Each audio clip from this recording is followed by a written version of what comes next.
Sin IA no hay pan. Es el título de esta charla y va a explicar por qué la inteligencia artificial es clave para el futuro de la alimentación. 15 de octubre de 2021, yo estaba en mi oficina del INTA. Un compañero me toca la puerta y me dice: Hernán, llegó este sobre para vos. Tuyo. Normalmente, como técnico del INTA, uno está inscrito a un journal que, dependiendo del expertise de cada uno, te llega la información en formato digital.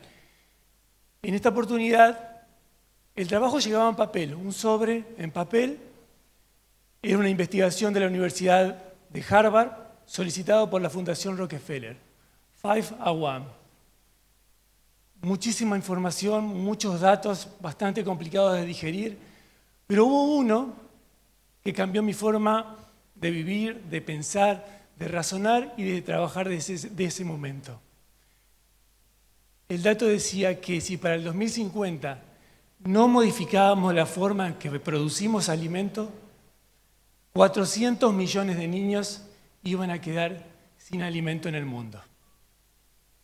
Mi nombre es Hernán Ferrari, soy técnico del INTA, trabajo en la articulación y el convenio INTA-Crucianelli-LIF en el desarrollo de tecnologías. Y en estos 40 minutos lo que voy a mostrar y demostrar por qué necesitamos la inteligencia artificial para que cada chico en el mundo tenga su plato de comida. Según la ONU, la Organización de las Naciones Unidas, dice que para el 2050 la población mundial va a crecer entre 1.000 y 1.500 millones de personas más.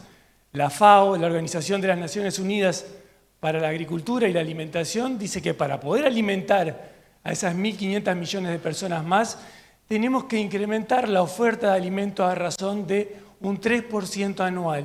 Eso lo dijo en el año 2019. Estamos en cuenta regresiva.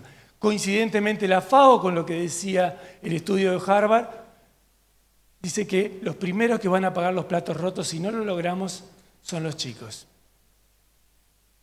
Cuando vemos la población mundial, uno empieza a mirar a su alrededor. Me veo yo, veo mis hermanos, primos, amigos, parientes, y no estamos viendo que haya un crecimiento de la población tan grande. Tenemos 1, 2 hijos, y decimos, no, eso no puede suceder. Sin embargo, cuando empezamos a ver cómo va a ir creciendo demográficamente la población, nos encontramos que África, que hace 20 años atrás se pensaba que era el continente que iba a alimentar al mundo, su población se va a duplicar y no va a poder alimentarse. Medio Oriente, sin producción de alimento, incrementa drásticamente su población. Asia Occidental, crece la población y mucho. Asia Oriental, cuando decimos China, pero China restringió la natalidad hace 20 años, no tienen más de un hijo, no puede pasar nada. El remedio fue peor que la enfermedad. No tienen gente joven que produzca alimento en el futuro. Todo eso hace que, en la actualidad, cuando analizamos la oferta de alimento versus lo que estamos consumiendo, América produce el doble de lo que consume. Vemos un balance bastante equilibrado hoy por hoy en África, en Europa, en Oceanía, algo de déficit en Asia, algo de déficit en Medio Oriente. Y ese excedente de producción de alimentos que tenemos en América es lo que hace caer el precio del grano. Por eso siempre estamos peleando con el precio del grano. ¿Qué va a pasar en el 2050? Un gran déficit de alimento en África, asociado a ese crecimiento en la población. Una gran déficit de alimento en Asia Occidental, por el crecimiento de la población, Asia Oriental, porque no va a haber quien produzca alimento. Europa empieza a tener un desequilibrio. El 80% de la producción de alimentos en Europa está en base a subsidios. Desbalances económicos van a hacer que falte alimento en Europa, nuevamente en Medio Oriente. Y América, para lograr un equilibrio, va a ser quien va a alimentar al mundo. Pasamos de generar 1.800 millones de toneladas de alimento a 3.100 millones de toneladas de alimento. ¿Cómo vamos a producir? O sea, seremos los responsables de alimentar al mundo.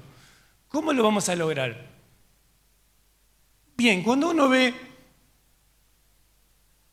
cómo evoluciona el rango etario en Argentina, estamos hablando en Argentina y me retrotraigo a la década del 90, 96, yo estaba en cuarto año del colegio, profesora de geografía, dice, Europa tiene una población vieja, en cambio en Argentina tenemos una población mayoritariamente joven. Eso ya no es más así. La población de 0 a 14 años viene cayendo estrepitosamente y más aún en los últimos 2 años. ¿Qué provoca esto? Que si hoy no hay niños, ¿quién va a producir el alimento para alimentar a esos 400 millones de chicos en el 2050? Si analizamos la expectativa de vida de la población, ahora sí mundial, vemos que en la década del 60 las personas vivían en promedio 52 años, en la actualidad estamos en 73 años y se espera que para el 2050 sea de 82 años. Y en los países productores de alimentos, la expectativa de vida de los chicos que están naciendo hoy van a vivir entre 105 y 110 años. Entonces, una población cada vez mayor, cada vez menos chicos y gente que vive más tiempo, más bocas que hay que alimentar durante más tiempo.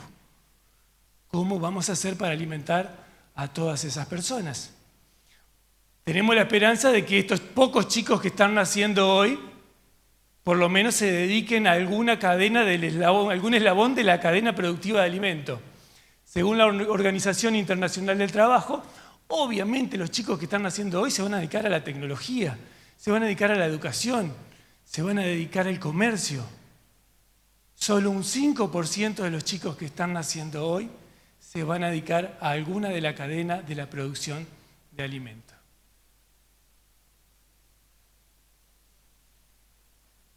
Esperemos que de ese 5% estén físicamente activos para producir alimentos. Tampoco va a ser así.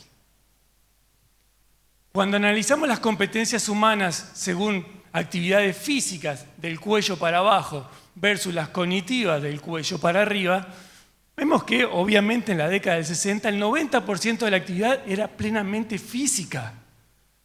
En la década del 80, cuando aparece la computadora, la computación y se vuelve masiva, empieza a caer la física y empieza a ser cruzada por la cognitiva, llegando al 2000 con un cruce exacto entre lo físico y lo cognitivo. Hoy estamos en esta situación con actividades más cognitivas que físicas. Si yo agarro en este momento el celular y llamo a mi papá, él está en un pueblito, se llama Estancia Grande, cerca de Concordia, Entre Ríos, y le digo, papá, ¿qué estás haciendo? Seguramente me va a decir, Nancho, como me dice él, estoy acá enlazando un ternero, productor ganadero, estoy enlazando un ternero porque tiene una infección, estoy ayudando a una vaca a parir porque no puede parir. Actividad plenamente física, tiene 74 años mi papá. Mi actividad en los últimos 10 años han sido estar atrás de una computadora, analizando datos, analizando máquinas. Pocas veces me van a ver corriendo atrás de una sembradora a ver qué está haciendo. Un 20% de mi actividad es física, todo lo otro es cognitivo. Entonces, esos chicos que se van a dedicar a ese eslabón de la cadena de producción de alimentos, no lo van a hacer de forma física, lo van a hacer de forma cognitiva. Entonces, ¿quién va a producir el alimento? Las buenas tienen que venir. Hay 2 autores que tranquilizan mucho. Este autor muestra que la línea azul es la demanda de alimento mundial, cómo va creciendo esa demanda de alimento mundial. En naranja, las columnas naranja, es la oferta de alimentos sin tecnología. Si no incorporamos tecnología y lo hacemos como en la década del 60, producimos como las columnas naranja. Cuando incorporamos tecnología, nos vamos a proyección hasta el 2050, se suman las columnas verdes. en donde lo que está mostrando es que si sumamos tecnología, sumamos robótica, sumamos inteligencia artificial, no solo vamos a cubrir esa demanda de alimentos, sino que vamos a tener para producir también energía o bioenergía. Este otro autor nos tranquiliza aún más todavía. Dice, demanda de alimento, nuevamente, demanda de alimento. Si nosotros tomamos ahora la curva roja, seguimos con la demanda de alimento. La azul, que viene ahora punteada, es la oferta de alimento incorporando tecnología. ¿Qué muestra este autor?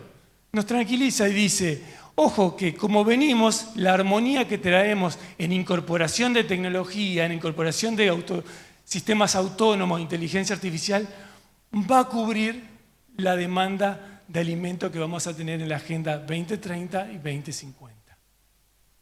Pero no nos podemos dormir, porque una población cada vez mayor, que vive más tiempo, que hay un desbalance entre quienes producen y quienes consumen, no son los mismos lugares, las mismas regiones las que producen versus las que consumen, la distribución del alimento tiene un problema crítico en el mundo, la gente vive más tiempo y muy baja oferta de mano de obra. Entonces vamos a tener que ajustar muy bien si queremos alimentar a esos chicos. Y se nos siguen sumando complicaciones. El famoso cambio climático. El famoso cambio climático que no vamos a discutir si es antrópico, si es natural. Pero cuando uno mira o retrotrae los estudios del Mesozoico, cuando vivían los dinosaurios hace 200 millones de años atrás, la concentración de dióxido de carbono como uno de los principales en la actualidad generador de efecto invernadero era 10 veces mayor que la actualidad. El metano, como el elemento más generador, el gas más generador de efecto invernadero, era 3 veces mayor que la actualidad. La temperatura global del planeta era 3 grados mayor que la actual. ¿Y cuál es el problema entonces con el calentamiento global? Que en la época de los dinosaurios, en el Mesozoico, había un equilibrio completo. Gran actividad volcánica, de ahí salían todos los nutrientes que alimentaban al suelo, estamos hablando de Pangea en el único continente. Eso hacía que, como había una concentración de dióxido de carbono tan alta en la atmósfera, dióxido de carbono es sinónimo de vida. Cuanto más dióxido de carbono hay en la atmósfera, más vida, porque las plantas consumen ese carbono. Las plantas, los árboles eran 10 veces más grandes que los actuales, consumían ese dióxido de carbono. Pero como complemento necesitaban los nutrientes que estaban generando al suelo esa actividad volcánica. Solo con dióxido de carbono, si no hay nutrientes, no podría existir ese equilibrio. Como las plantas eran grandes, también los animales en armonía eran grandes porque había mucho alimento. ¿Qué pasa hoy? 200 años después, la concentración de dióxido de carbono empezó a subir, a subir, a subir, gas generador de efecto invernadero, hasta que llegó un punto que llamamos el punto crítico que sucedió el año pasado. El punto crítico que sucedió en el 2024 se considera como el punto irreversible. Es un punto en donde se empezó a descongelar, a derretir el permafrost. Permafrost es la zona permanentemente congelada, ahí viene su nombre, que está en la Siberia, todo en el norte de Asia, norte de Europa, norte de América. Es una zona que se congeló hace entre 200 y 600 mil años atrás en las glaciaciones, y dentro de él se congeló toda la biosfera que existía en ese momento. Cuando esto se empieza a descongelar porque empezó a aumentar la temperatura por el dióxido de carbono, acá no se libera dióxido de carbono, se libera metano. ¿Por qué? Porque la reacción acá es en anaerobiosis, no hay oxígeno. Y el metano es 80 veces más generador de efecto invernadero que el dióxido de carbono. Se empezó a liberar metano, estamos justo acá, 2024, 2025, y se acelera en forma exponencial la liberación de metano y se empieza a retroalimentar. Mayor generación de metano genera más efecto invernadero, se descongela más rápido el permafrost y aumenta el calentamiento global. Es por eso que en la actualidad tenemos este aumento en la temperatura global que está provocando esto que vivimos toda la semana. Lluvias intensas en algunos lugares, tormentas, sequías en otros, y empieza a generarse esa variabilidad. Ya lo estamos viviendo. ¿Cuál es la solución?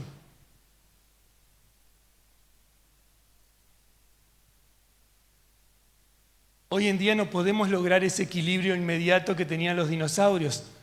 ¿Por qué? No tenemos, por más que tengamos dióxido de carbono en la atmósfera para alimentar a las plantas, podría ser beneficioso, el maíz crecería más alto, más rápido. No lo tenemos. ¿Por qué? Porque no hay suficientes nutrientes en el suelo. 2000 años de agricultura en el mundo, los últimos 40 años de extracción de nutrientes prácticamente sin reposición en la Argentina, hacen que no pueda haber un equilibrio entre ese dióxido de carbono y los nutrientes que hay en el suelo, en la pampa húmeda en Argentina, en los suelos más ricos del mundo. Empiezan a aparecer las plagas que no tienen un depredador y van a suceder cada vez más seguido. Entonces, ¿qué nos queda? Adaptarnos. Es la forma más fácil de rendirse con estilo. ¿Sí? Nos rendimos a lo que está sucediendo y esa es la forma en que nos vamos a adaptar a esta nueva situación. Sin embargo, hay un plan B. La inteligencia artificial en el mundo ya hoy está logrando, como todo viene el equilibrio, como lo dijo el autor, revertir esta situación y lograr ese equilibrio entre lo antrópico y lo natural. ¿De qué manera? Hoy por hoy hay 2 empresas en el mundo que están trabajando con este tipo de bacterias. Se llaman bacterias metanotróficas. Son las bacterias que viven en los pantanos, son naturales de los pantanos, que a través de un conocimiento del genoma de las plantas, de los cultivos actuales y el de esta bacteria analizado a través de inteligencia artificial, lo que llevaría 80 años, se consiguió con inteligencia artificial en solo 2 años, trabajar en una simbiosis entre estas bacterias y los cultivos para que los cultivos se vuelvan capturadores de metano de la atmósfera. Empezar a captar ese metano que se va liberando del permafrost y se transforma en dióxido de carbono como generador de vida. La compactación de los suelos es considerada en el mundo como el principal flagelo en la producción de alimentos del mundo. Un suelo compactado, un suelo apretado, es un suelo que no tiene oxígeno, es un suelo donde no hay nitrógeno, por lo tanto no hay forma de producir proteína. Es un suelo donde no hay posibilidad de que ingrese el agua necesario para captar los nutrientes. Es un suelo en donde las raíces no pueden explorar porque está muy apretado el suelo. ¿Cómo vamos a revertir ese efecto? Y no es una condición de la siembra directa. En todo el mundo tenemos el efecto de la compactación de los suelos. Los nutrientes en los suelos. Hoy en día, si estoy anémico, no alcanza con consumir achicoria, no alcanza con consumir espinaca, porque los suelos están siendo deficientes de hierro.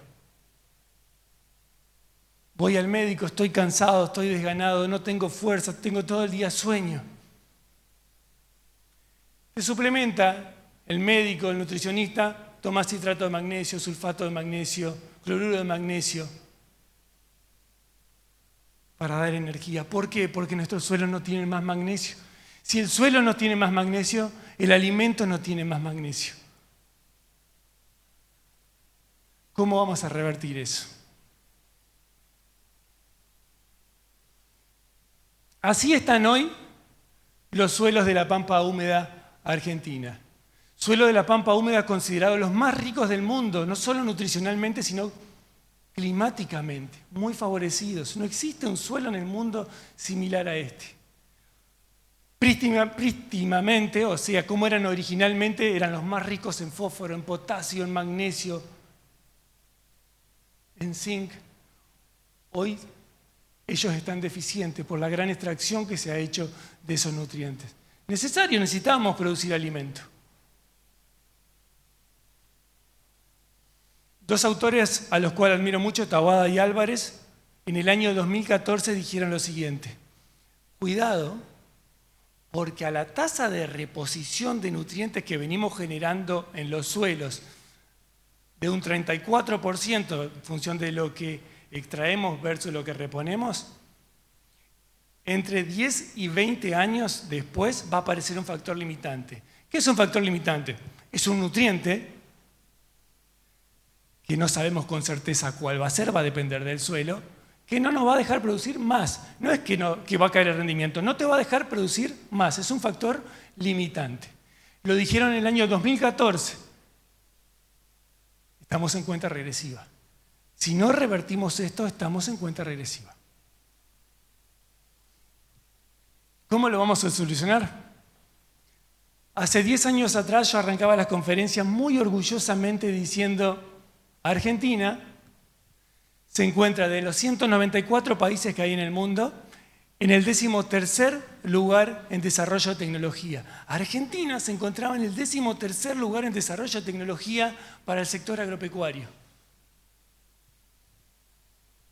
Hoy estamos en el 11º lugar.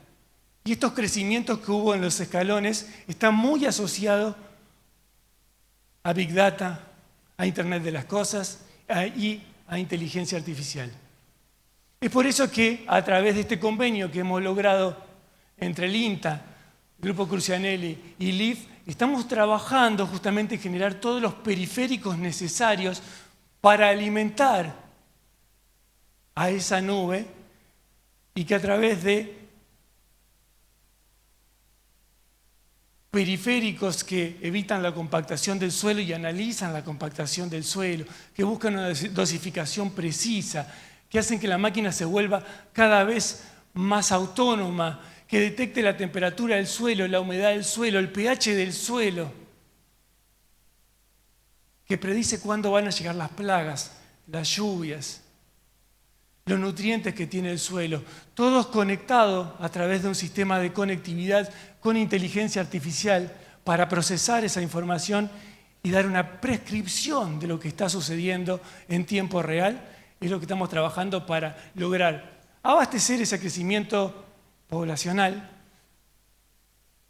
revertir e impedir compactar el suelo, solucionar la escasez de operarios. Si no hay gente que trabaje físicamente para producir alimento, ¿quién va a producir alimento? Robots que van a estar procesando con inteligencia artificial toda esta información de los periféricos, supliendo el cambio climático y acercándolo a la sustentabilidad tan buscada. Entonces, a través de conectar toda esa información a través de una red neuronal, estamos haciendo que cumplamos con ese gran granito de arena para lograr que cada chico en el mundo tenga su plato de comida. Con esto lo que buscamos es incentivar, tratar de que todos nos sumemos en este camino. Hay un autor muy famoso que habla, en el caso de los ingenieros agrónomos, la inteligencia artificial no va a reemplazar al ingeniero agrónomo. Pero el agrónomo que sepa usar y procesar la inteligencia artificial sí va a reemplazar al agrónomo que no la utilice. Entonces tenemos que subámonos a este objetivo mundial de que cada chico tenga su plato de comida. Muchísimas gracias.